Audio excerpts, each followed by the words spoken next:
అంత కేరింగ్ చూసుకునేది నా వైఫ్.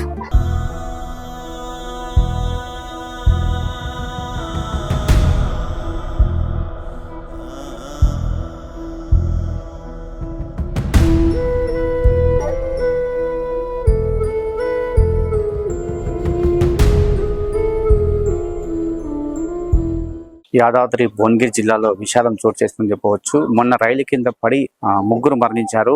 సాఫ్ట్వేర్ విజయ్ శాంతి, అదేవిధంగా వారి కూతురు కుమారుడు చేతన విశాల్ రెడ్డి. ఆ ప్రమాదం చాలా ఘోరమైనటువంటి ప్రమాదం చెప్పవచ్చు. ఎందుకంటే ఒకేసారి ముగ్గురు కూడా మరణించడం జరిగింది రైలు కింద పడి. ఆ సంఘటనపై ఆరా తీసినటువంటి పరిస్థితుల్లో యాదాద్రి భువనగిరి జిల్లా బొల్లేపల్లికి చెందినటువంటి సురేందర్ రెడ్డి బొల్లేపల్లిలో నివాసం ఉండేవాడు. అతను వృత్తిరీత్యా దుబాయ్కి వెళ్ళడం జరిగింది. వారి భార్య, అదేవిధంగా కుమారు, కూతురంతా కూడా చెర్లపల్లిలో నివాసం ఉంటున్నారు. అదేవిధంగా విజయశాంతి సాఫ్ట్వేర్ ఉద్యోగం చేస్తున్నారు. విజయశాంతి సాఫ్ట్వేర్ ఉద్యోగంలో ఒక మంచి టీం లీడర్గా ఉన్నారు. మరి ఒక అనుకోని సంఘటన, ఒక బాధాకరమైన సంఘటన. ఎందుకంటే ఏం జరిగిందో ఏమో తెలియదు, కానీ మరి రైలు కింద ముగ్గురు కూడా పడి చనిపోయినటువంటి పరిస్థితి. మొత్తం కూడా కుటుంబ సభ్యులంతా కూడా షాకింగ్ లో ఉన్నారు. ఆ ఇంటి వద్దే ఉన్నాం. వీళ్ళంతా కూడా చాలా బాధతో ఉన్నటువంటి పరిస్థితి. వారి యొక్క భర్త అయినటువంటి సురేందర్ రెడ్డి గారు, అదేవిధంగా వారి మామ, అత్త కూడా చాలా రోధిస్తున్న పరిస్థితి అని చెప్పవచ్చు. ఎందుకంటే ఒక్కరు కాదు, ఇద్దరు కాదు, ముగ్గురు మనమడు మనవరాలు బాధ కలిసి ఆయన మొత్తం కూడా షాకింగ్ లో ఉన్నటువంటి పరిస్థితి. ఏం జరిగిందని చెప్పి చాలా విచారిస్తున్న పరిస్థితి అని చెప్పవచ్చు. ఎందుకంటే ముగ్గురు చనిపోవడము, ఎందుకంటే ఏ కారణం చేత చనిపోయారు అనేది కూడా తెలియని పరిస్థితి. ఎందుకంటే మాకు ఎలాంటి విభేదాలు లేవని చెప్తున్నారు. ఖచ్చితంగా ఆమె దేవత అని చెప్పి మన సుమన్టి కూడా చెప్పడం జరిగింది. ఎందుకు ఈ నిర్ణయం తీసుకున్నారు, అదేవిధంగా ఆ కొడుకు కూతురు అంటే చాలా ఇష్టం వాళ్ళంతా కూడా నాకు. అయినప్పటికీ నేను దుబాయ్లో ఉద్యోగం చేస్తున్నాను. ఎప్పటికప్పుడు వారితో ఫోన్లో మాట్లాడేవాడిని. ఎప్పటికప్పుడు లాస్ట్ 29 నా బర్త్డే ఉండే, ఆ బర్త్డే కూడా విషెస్ కూడా చెప్పినటువంటి పరిస్థితి. నా కుమారు, కూతురు, అదేవిధంగా మా భార్య అని చెప్తున్నారు. అదేవిధంగా విజయశాంతి వాళ్ళ అమ్మని అడిగినప్పుడు కూడా అదే చెప్తుంది. నేను ఆఫీస్కి వెళ్తున్నాను రాత్రి, ఎందుకంటే ఆమె సాఫ్ట్వేర్ కాబట్టి రాత్రి ఉద్యోగం వెళ్తున్నారని చెప్పినటువంటి పరిస్థితి. అదేవిధంగా మనమరాలు కూడా తీసుకెళ్తారని చెప్పి వాళ్ళు అనుకోలేదని చెప్తున్నారు. మరి ఆ ముగ్గురు కూడా గట్కేశ్వర నుండి చెల్లపల్లికి వెళ్ళేటువంటి గూడ్స్ రైలు కింద పడి చనిపోవడం అయితే బాధ కలుగుతుంది. నిజంగా ఒక సంచలనమైనటువంటి వార్త అని చెప్పవచ్చు. ఎందుకంటే దీనిపైన పోలీసులు విచారణ చేస్తారని చెప్పవచ్చు. ఎందుకంటే ఏ కారణం చేత చనిపోయారు, మరి ఇక్కడ కుటుంబంలో అడిగినప్పుడు అయితే ఏ కారణం లేదు, మాకైతే ఎలాంటి గొడవలు లేదని చెప్తున్నారు. అదేవిధంగా ఎలాంటి సమస్యలు కూడా లేనటువంటి పరిస్థితి అని చెప్తున్నారు. అయినప్పటికీ కూడా ఈ ఘటన మాత్రం ఒక సంచలనంగా మారిందని చెప్పవచ్చు. అలా భర్త మాత్రం సురేందర్ రెడ్డి కొంచెం షాకింగ్ లో ఉన్నటువంటి పరిస్థితి. ఎందుకంటే ఒక కుమారుని, కూతుర్ని, అదేవిధంగా భార్యను కోల్పోయాను. ఒక పదే అదే చెప్తున్నారు. భార్య చాలా దేవత లాంటిది, మనం మంచిగా చూసుకునే వాళ్ళు.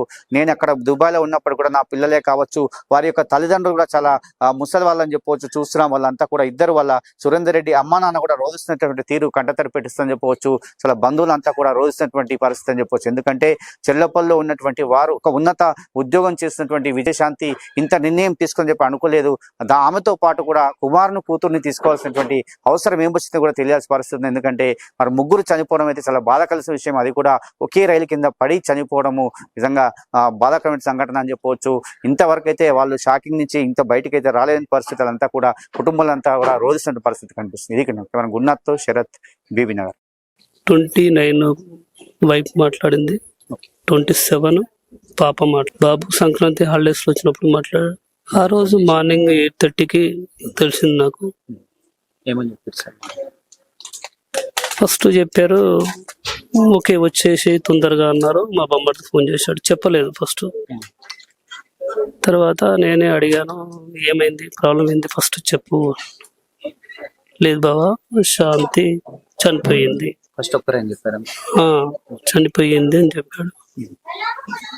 అదే ఎందుకు ఇలా అయిందంటే రా బావా వచ్చినాక చూడు.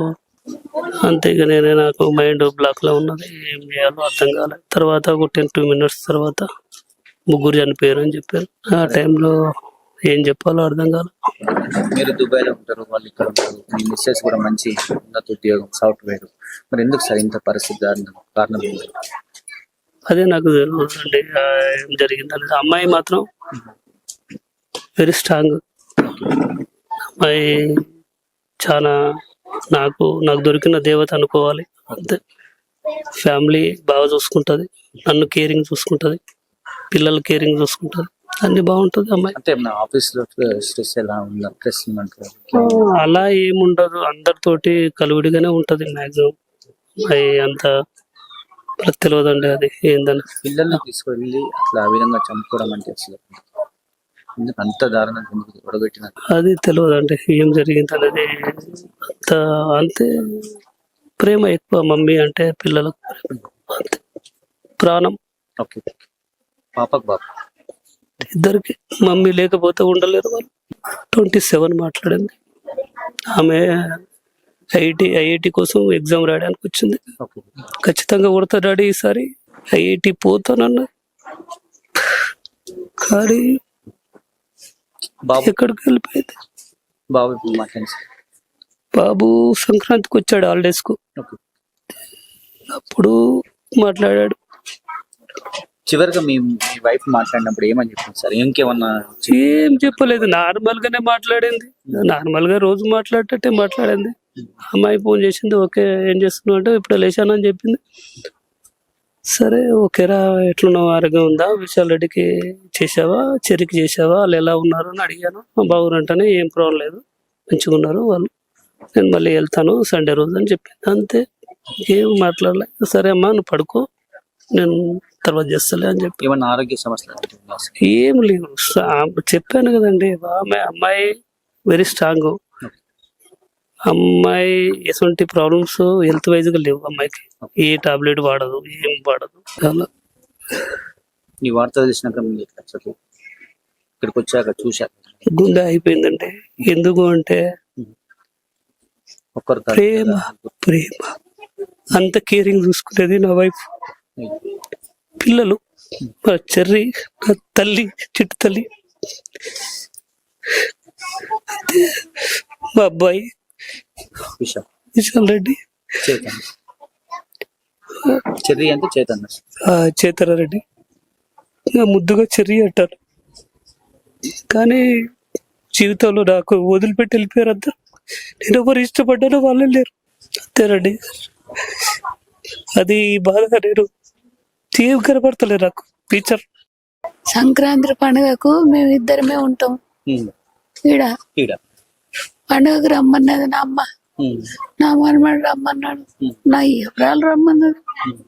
కానీ మాకు చేత కాక మా ఆరోగ్యం బాగాలేక పోలేకపోయినాం నాయన. అంతే. మన్మరాలు ఎప్పుడు మాట్లాడారు? మన్మడేమో సంక్రాంతికి మాట్లాడాడు, మన్మరాలేమో సంక్రాంతికి రాలే పండుగకు. మొన్న క్రిస్మస్ సెలవులలో వచ్చింది, మొన్న మధ్యాహ్న సెలవులు వచ్చింది కదా, వాళ్ళు వచ్చింది. నాని మంచిగా నేను సమ్మర్ లో వస్తాను, అది సెకండ్ ఇయర్ అయిపోతుంది, నేను వస్తా నాని, ఇప్పుడు నేను రాలేని పరిస్థితులు ఉన్నా అని చెప్పింది. అంతే. కోడలు ఎట్లుండేది మీతోటి? బంగారం నాయన, అంతేనా? బంగారం. మిమ్మల్ని రోజు మాట్లాడేదా ఫోన్ లో? లేదు, ఎప్పుడో ఒక్కసారి మాట్లాడి. పండుగకి అయితే మిమ్మల్ని రమ్మన్నది, ఇద్దరే ఉంటారు కదా? మేము ఇద్దరమే ఉంటారు, రమ్మన్నది. మాకు చేత కాక మేము పోలేదు. మళ్ళీ తర్వాత ఆమెకు లీవ్ దొరికినప్పుడు ఇద్దరు పిల్లలు తీసుకొని కారు నడిపిస్తుంది నా కోడలు, తీసుకొని వచ్చింది, నన్ను చూసింది, అలా మంది తెప్పించింది, మామకు పూరి చేసింది, చికెన్ వండి పెట్టి అదే తిండిలా దావతికి పోయినాం. మళ్ళా మా అక్క మన్మరాలు అదే మాట ఇక లాస్ట్ అతను మాట్లాడాడు. అదే ఇక్కడికి వచ్చి పిల్లలు చూస్తే పిల్లలు ఇద్దరిని తీసుకొచ్చింది, కారు వచ్చింది, ఇద్దరిని చూపెట్టింది, పోయింది. ఇప్పుడు ఈమె ఎప్పుడు మాట్లాడిందో అప్పుడే ఒక్కసారిగా మా ఇద్దరం మాట్లాడినాం. అమ్మతేది ఈ 29న మాత్రం మా కొడుకు పుట్టినరోజు 30 నాడు. అయితే మా కొడుకు వారం ఫోన్ చేస్తాడు, వారం ఫోన్ చేయకపోతే ఇంకా చేయకపోతే నేనే చేస్తా, ఎందుకు చేయలేను, దూరం ఉండాలి. ఫోన్ చేసిన ఆయన ఇట్లా ఆరోగ్యం ఎట్లుందని ఆయన అడుగుతాడు, నేను అడుగుతా. బాగానే ఉండే డాడీ అని ఆయన అంటాడు. నీ ఆరోగ్యం చూసుకో, నీకు అన్ని రోగాలు ఉన్నాయి, షుగర్, బీపీ, కొలెస్ట్రాల్, అటాక్ ఉన్నాయి డాడీ, నీ రోగాలు ఉన్నాయి, మంచి చూసుకో, మీరు మంచిగా కూడా మేము మంచిగా ఉంటాము అని చెప్పిండు. చెప్తే ఇది హ్యాపీ పుట్టినరోజు బిడ్డ, హ్యాపీ బర్త్డే డాడీ అని అన్న. అంటే సేమ్ టు డే మంచి సంతోషం డాడీ, హ్యాపీ బర్త్డే అని అన్నాడు. అని కట్ అవుతుంది ఫోన్ కట్ అవుతుంటే తర్వాత నైట్ ఫోన్ చేస్తాడు డాడీ అని. సరే నాన్న నైట్ ఫోన్ చేయన్న అని నేను సంటి రోగాలు గోళ్ళు వేసుకోవాలి కదా, ఆ రొట్టె చేసింది, టిఫిన్ పెట్టుకొని పోతుంటే నాకు ఫోన్ వచ్చింది. మా మిస్సెస్ దానికి ఫోన్ వచ్చింది. ఎవరో అంటే నువ్వు పుష్పని, ఈ సంగతి ఏదాలి అంటే సింగళవారి అది రండి మామయ్య అన్నది, అన్నయ్య అన్నది. సింగళవారి కదా ఎందుకమ్మా, సింగళవారి మీకు ఇప్పుడు అర్జెంట్ సింగళవారి ఎందుకంటే మీ కోడలు తెచ్చిపోయింది అన్నది. నేను అనుకున్నా ఫస్ట్ ఏమైనా హార్ట్ అటాక్ వచ్చిందేమో హాస్పిటల్ తీసుకుపోతే చచ్చిపోయిందేమో అనుకున్నా. ఆ. అనుకుని ఏమో అయ్యో ఎరకాలంగా మొత్తుకుని కొట్టుకుంటుంది. ఏమి మొత్తుకుంటుంటే ఎవరు లేరు ముసలి, నాకు బండి నడిపేదాదు ఏం లేదు, ఎవరు తీసుకెళ్ళారు. అవును. మొత్తుకుంటుంటే అందరు చుట్టుపక్కల అందరూ మా చెల్లెకు మా బామ్మ దీనికి ఉంటారు, వాళ్ళందరికీ అవును. చెల్లి దగ్గర ఉంటారు, 5 కిలోమీటర్ అంతా ఉంటారు. వాళ్ళకి ఫోన్ చేసింది, అందరు మేము వస్తూనే ఉంటారు అని ఇట్లా పోతే మీరు ముసలి అని వచ్చారు. మా చెల్లి కొడుకు సిటీలో ఉంటాడు. ఆయన పోయి ఏమైంది డాడీకి ఇట్లా అయింది అని నేను చెప్పిన ఆయనకు. ఆయన కారు పంపించాడు. డాడీ మీరు రాని వెళ్తా అంటే నేను ఆడ రింగ్ రోడ్ కాడ ఉంటా, మీరు రాని కారు పోయి కార్లో కూర్చున్నాం. ఇంకా పోయి కాడికి వెళ్ళి రింగ్ రోడ్కి పోయినాం. పోక ముందుకే ఇక్కడ కొద్దిగా మాకు చెప్పినాక అర్ధ గంటకే ఒక్కరు కాదు 3 అని చెప్పారు. అంత ముందుగా మాకు చచ్చిపోయిన చెప్పారు కానీ రైలు కింద పడని తెలియదు మాకు, చచ్చిపోయింది తెలుసు. తర్వాత 3 చచ్చిపోయినా చెప్పి ఇంకా 3 చచ్చిపోయి ఏముంటుంది, ఈ నిజమా అవుతాం, మా 3 చచ్చిపోయిన చెప్పి కొట్టుకుంటాం మొత్తుకుని ఆడిపోయినాం.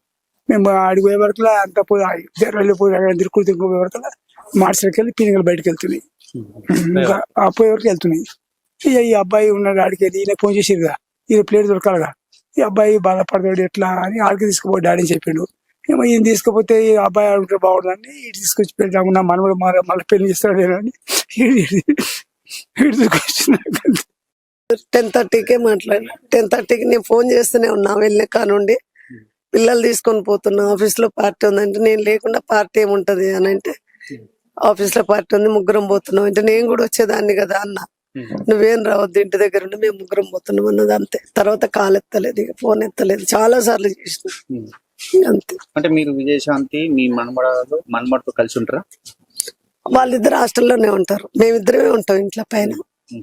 అంటే ఎప్పుడన్నా ఏమన్నా అస్సలు ఏం చెప్పదు, ఏం లేవు ఆమెకు బాధలు కూడా. పొద్దున 8:30కి తెలిసింది. మా అబ్బాయి ఫోన్ చేశారు. రాత్రి ఎటుపోయిందని మీరు అడగలేదు? ఆఫీస్ ఉంటుంది ఆమెకు, ఆఫీస్ రోజు నైట్ డ్యూటీ ఉంటది, అట్లానే వెళ్ళిపోయింది కారు తీసుకొని. లేకపోతే అసలు ఆమె ఎవరింటికి పోతే ఎవరితో మాట్లాడదు, కాలనీలో కూడా ఎవరింట్లో ముచ్చట్లు పెట్టదు, అట్లాంటి మనిషి. ఇట్లా ఎప్పుడు మాట్లాడారు? ఆమె బుధవారం మాట్లాడింది, కాలేజీ తోలుతుంది వాళ్ళమ్మ, తాళం చేయి ఎక్కడ పెట్టినా తీసుకో అని చెప్పింది అంతే. ఇంక మళ్ళీ మాట్లాడలే ఎవ్వరు. అంత కేరింగ్ చూసుకునేది నా వైఫ్.